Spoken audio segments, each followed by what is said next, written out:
Yeah, another miraculous video. If you're tired of seeing me talk about it, go watch something else. Because I have had one comment be like, you're an adult talking about it. I have a Netflix account and I will watch what I want on my Netflix account. If you don't like somebody watching what they want on their Netflix account, go fuck yourself that way. Anyway, so we're gonna talk about mental health issues in um, Miraculous.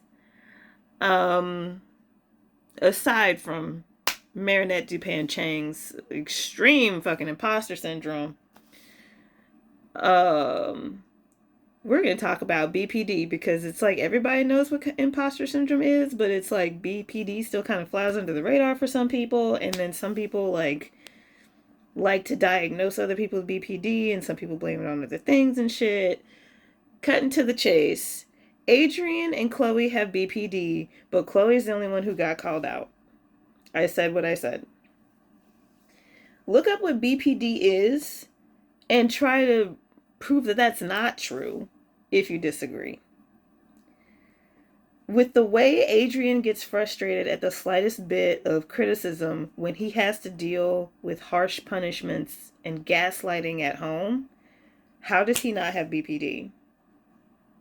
With the way Chloe has such severe abandonment issues, which did get explained in an episode, I think in season 2. It was season 2 or season 3, I believe. And the way she lashes out now, the way she puts her trust in people and wants people to put their trust in her, and is so hurt when that's betrayed, and the way she lashes out, like specifically the things she says, like, I don't love you anymore and stuff like that, please try to explain to me how that's not BPD. Some people are going to be like, oh, she doesn't have BPD because of her relationship with Sabrina. And it's like, hey, do you know that human beings are multifaceted? And sometimes, even though we know that the rest of the writing of this show is shit, they actually wrote some of these characters really well and like in really complex ways. Also, we have to remember that these are adults writing teenagers. There's just going to be a lot of shit that just doesn't make sense because they're trying to sell toys. And it's like, I've probably said this before. I don't know if I've said this before in a video, but there are a lot of complex mental health situations that they make very apparent, but then skate over later. Like, yeah, everybody's like, oh, Adrian's a piece of shit. He's totally inappropriate. He's totally dumb. Yeah, well, Adrien was secluded and isolated for most of his life, with his only friend being Chloe for a lot of that time. And like I said, the BPD from like the stress and trauma of dealing with his dad and shit. Like, of course he did stupid shit. First of all, he's a teenager.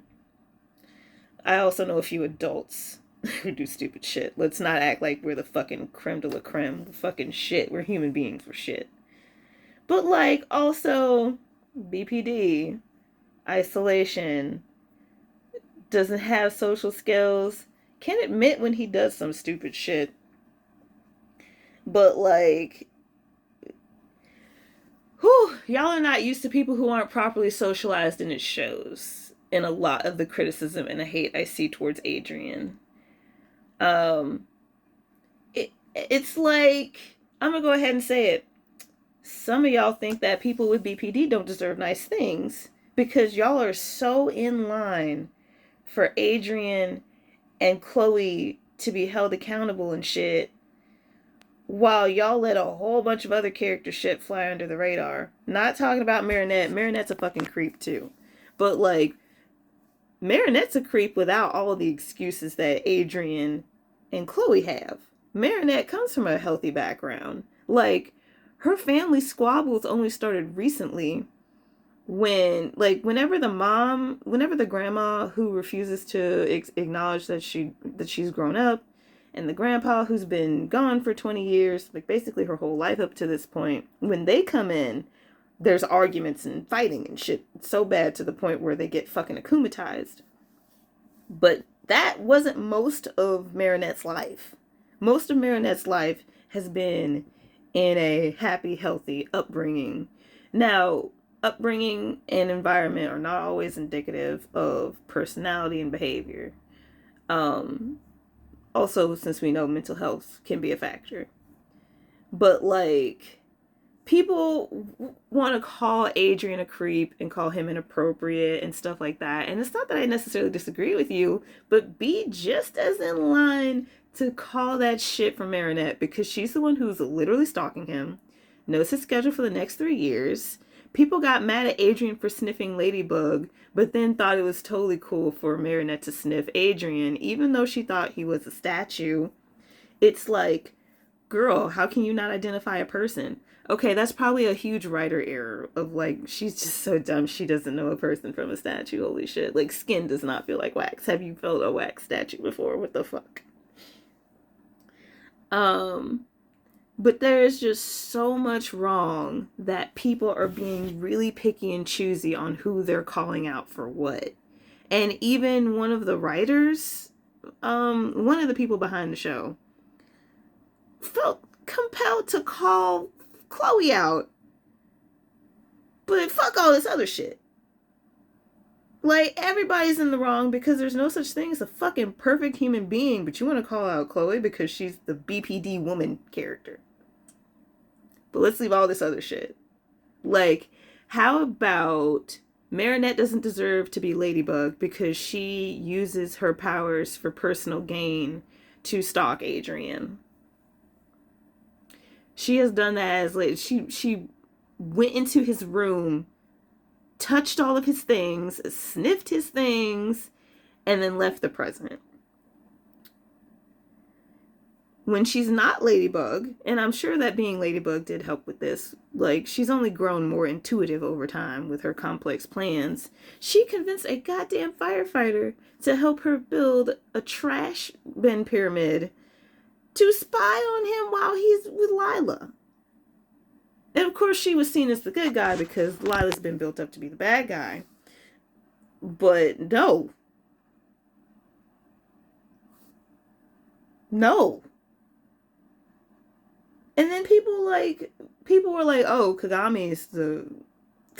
Okay, so, like I said, multifaceted human beings. If you're looking for someone to always be in the right, I can say that we don't write characters like that anymore. You want to say it's a kid's show, but it's not like an educational kid's show where they're teaching you ABCs and 1, 2, 3s and the basics of morality.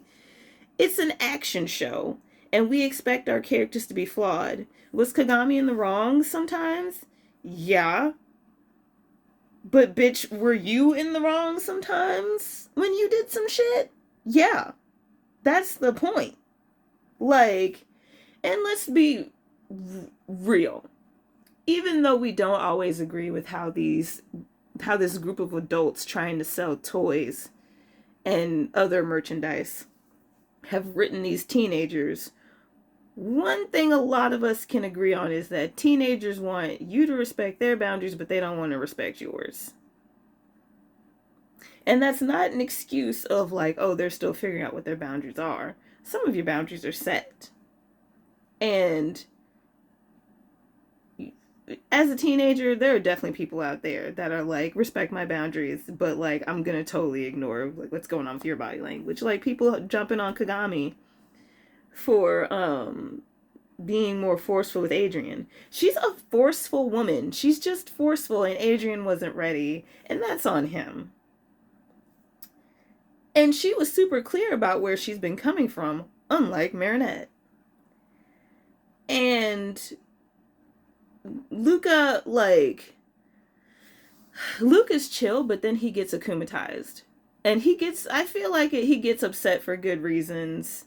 And like, without the akumatization stuff, we could definitely talk about this. But like, he gets mad. Well-timed honk. And Marinette, God, she is just a fucking... People are like, if the roles were reversed, it's like the roles are already reversed. Cat Noir is a creep to Ladybug, and Marinette is a creep to Adrien. And subsequently, Ladybug is a creep to Adrien. She was Ladybug when she went around his room and touched and smelled all this stuff. Like, these creeps deserve each other.